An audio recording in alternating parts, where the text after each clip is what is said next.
Hey everybody, what's going on? I hope you're all doing well and I hope you're having an amazing day, and welcome to another tutorial video. In this video I'll be explaining to you guys how you can remove CCleaner from Windows 10, so let's get right into it.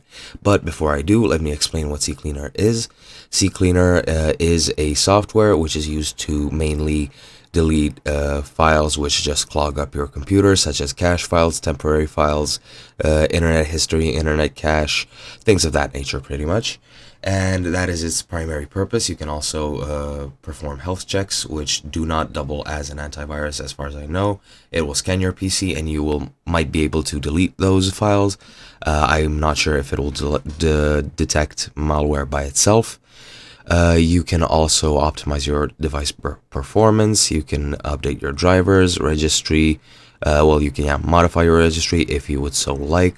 You can use any of these tools, which include either updating software, uninstalling software and programs, and things like that. But let's say you want to delete your CCleaner from your device. What you want to do, if you're on Windows 10, just go to the search bar and go to add or remove programs. It might not appear for you. This appears for me here because I use it regularly.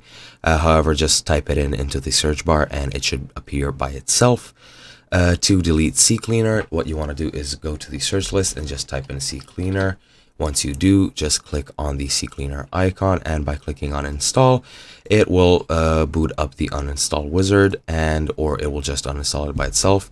Once it does, all CCleaner files should be deleted from your system. Some might be left over, so make sure you comb your system for any leftover files. However, that is pretty much how you delete CCleaner from Windows 10. And I hope you enjoyed, and I'll be seeing you guys in another video.